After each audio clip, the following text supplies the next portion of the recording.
I was born here. All my life I spent in Bombay. And when we are small, we are playing together. So you knew each other from? Yeah, we knew each You other. were friends? Yeah. I was studying in Chinese school and he was studying in English school. They are staying in Manchgaon and my family is staying at Grand Road. They know each other. Did a lot of Chinese live in Grand Road?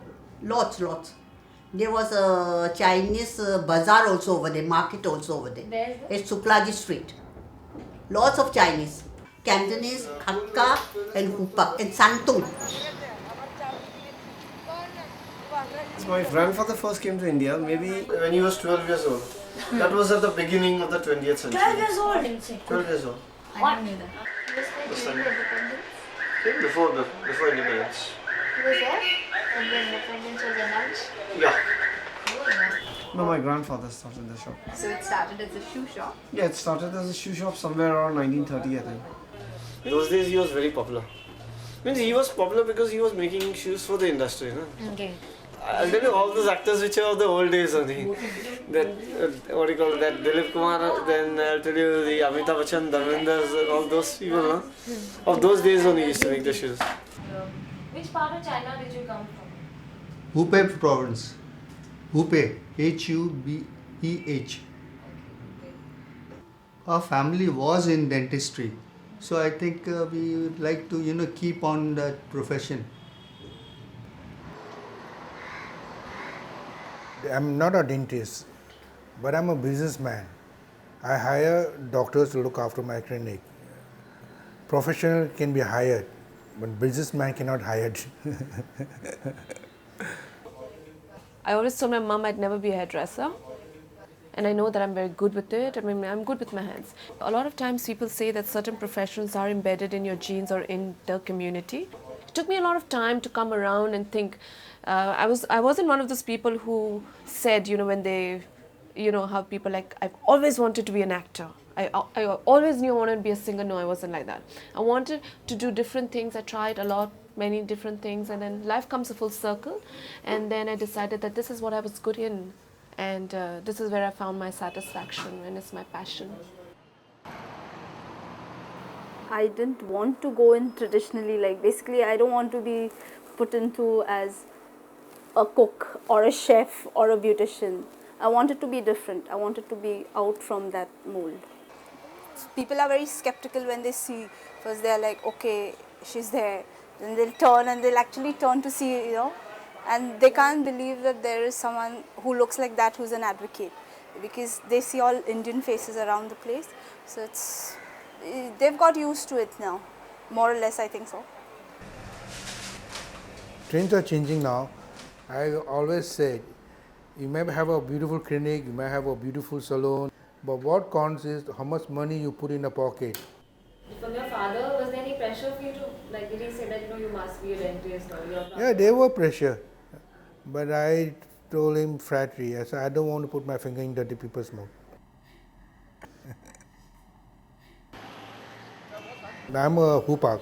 I opened a restaurant, so they're all changing now. It's not like before.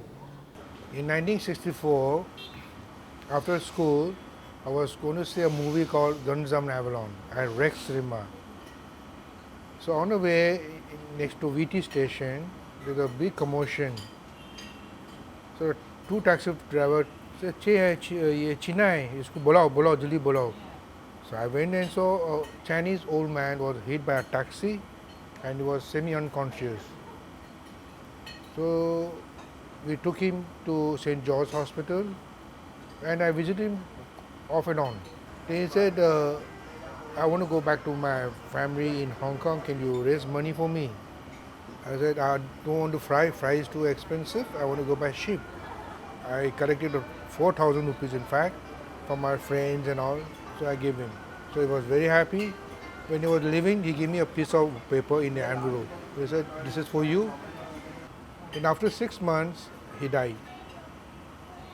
Then I received a letter from the solicitor saying that since Mr. Tam, his name is Mr. Tam, since Mr. Tam died, whatever he has will in his, we have no claims. Then I found a letter, it was in a very bad shape. It was torn and all. So I opened up and whatever he said, he said, I will Camning to you. I said, where is Camning? I found an address in Churchgate. So I came to Churchgate, I walked around Churchgate 8 times. Couldn't find camp, there was no board. Then I asked Mumbai, where is Camning? The fellow got angry. He said, what? It's next door. And there was a big lock in the door, confiscated by the government of India as enemy's property.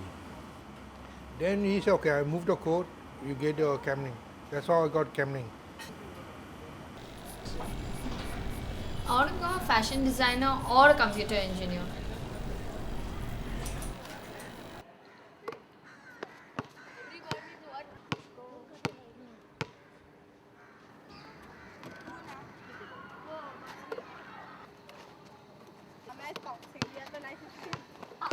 Yeah, I love singing.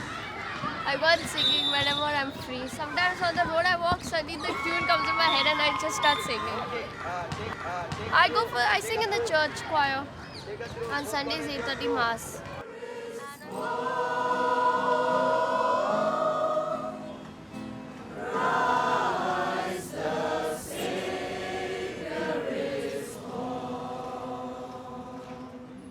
My mother wanted me to become a Christian, but my grandmother had a little problem about it, and like she was like, why you want to convert her to a Christian? But then my mother's like, no, I want her to be a Christian, and she baptized me in the church. My dad is also a Christian, my grandfather is also a Christian. Only my grandmother's not Christian. What religion do you follow? Buddhism. You don't really. I am not such a religious person. I believe in all God. I am a devotee of Sai Baba, Shirdika Sai Baba. I am a devotee of the Sai Baba. I'll tell you the truth. Yeah, I go every year. Parlor, I got a Sai Baba statue over there. Every day I pray and evening also I put that agarbatti. From last 31 years I go to Shirdi. He came in my dream. First time I don't know who is Sai Baba. Who is the Sai Baba, I don't know at all. But suddenly one man came in front of me with a white long gown and the topi on top. He just put a hand on my head.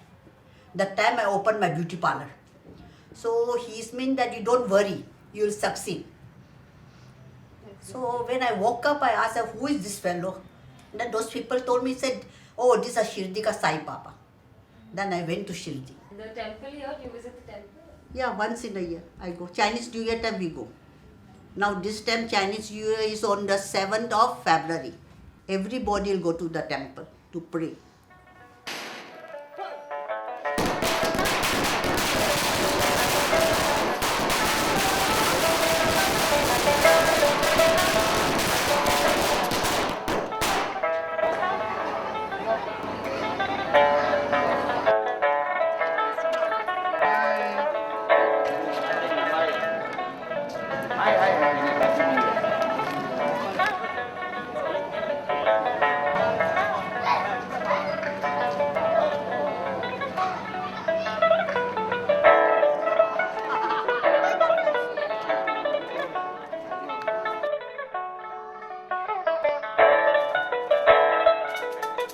You have to shake the stick.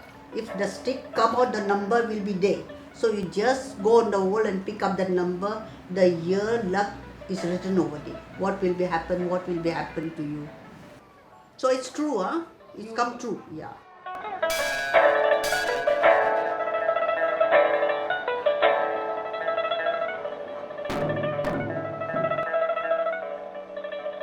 Paper burning, I mean, that is our tradition, for God itself is a different kind of paper, and then when you burn for your ancestors, that's a different kind of paper, that's a separation.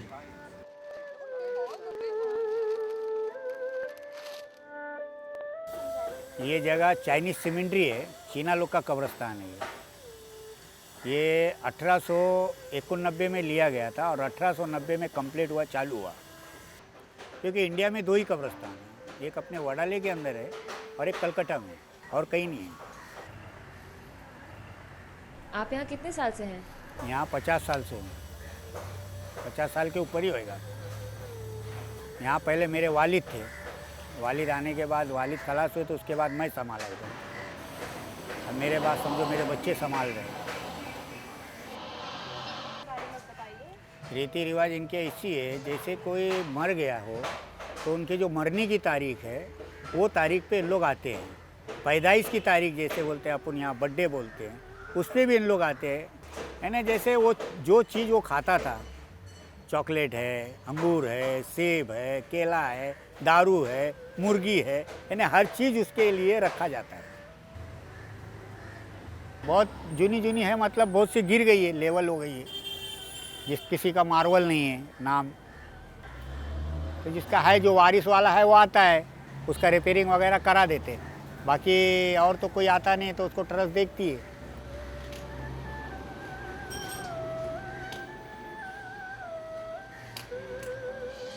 As the generations go by, there is lesser and lesser of what we can pass on to our children. And in Narissa, I see that her Chinese is worse than mine. But when my husband and myself want to share a secret, we speak in Chinese in front of her. So that's really bad. I retain my looks, of course. I can't do anything about it. But I wish, and really from the bottom of my heart, that I could read or write Mandarin. There is no school as such in Mumbai right now. There used to be in the olden days, then. Now it's not born. But I wish I could read or write Mandarin or speak it fluently the way the Chinese people speak it. The school was in Agripara. Now there is no more Chinese school. It's closed down. In 1962, the school closed down. Do you speak Chinese at home? Very little, like all broken. The problem, I have a big problem trying to explain my grandmother things. Then I get frustrated, I start speaking English. Just the opposite problem between us both.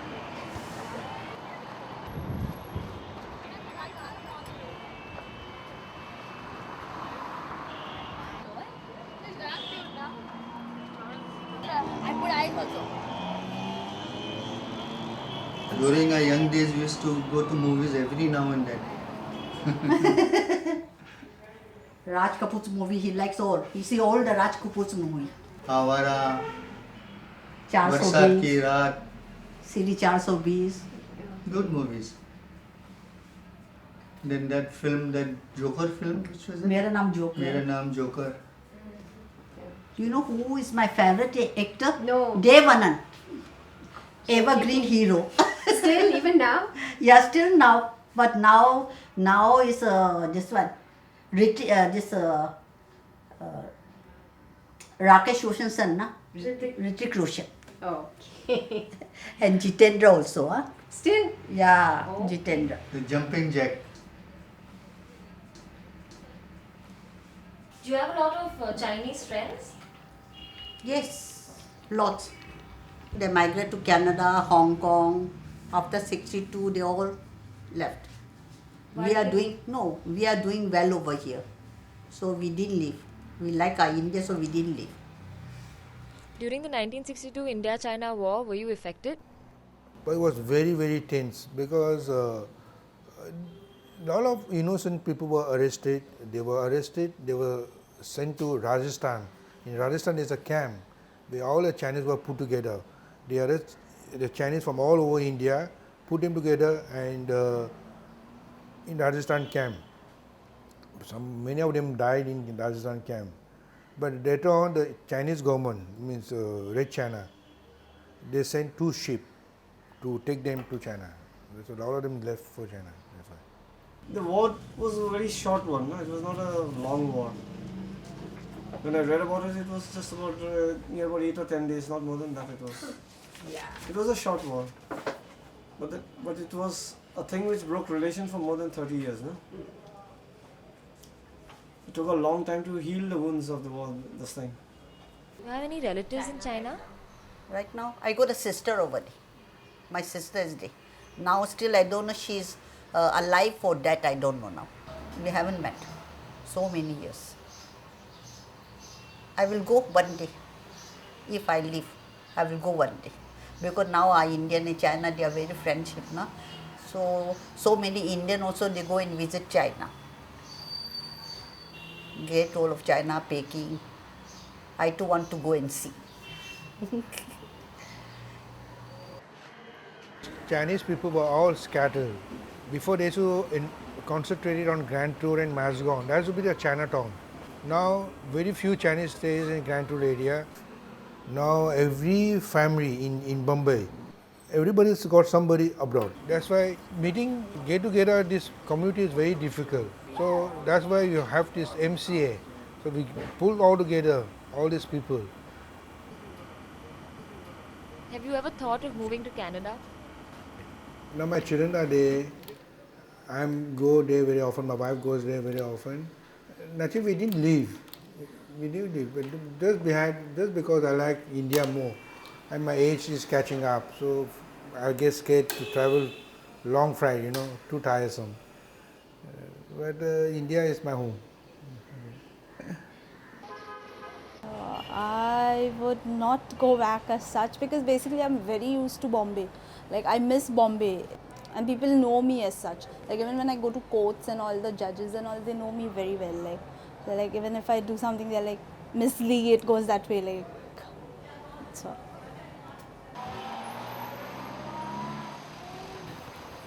It's a very unique experience because for me, I'm Chinese, but I'm born and brought up in India. So I'm an Indian Chinese. I look very Chinese, yeah, but I feel very Indian. Yeah, so then it's kind of like a mixed feel. When I walk on the street over here, people still treat me as a foreigner, right? But I feel very Indian. All right, so when I go to Hong Kong, when I walk on the streets, I look like all of them. But when I talk, everybody looks at me and like, where are you from? So it's just like that. Like, I remember once I went for my school trip to Sikkim and Darjeeling, those places. One fellow was asking me, are you a foreigner? And all. I was like, no, I'm just a normal kid. No, because so far no people has asked me. As the customer comes inside, they call me all auntie. I'm famous, auntie. They call me auntie. Nobody is saying I'm a Chinese or Indian. They don't. Because so many years we are here, no? We born here. In my parlor, so many years old, my old customer only come here. But never they ask me, you are Chinese or you are Indian or you are Nepali. Never. Such a question doesn't arise. What we say now, there's no place like home. Wherever we go, but still I feel my home is the best. Right, no?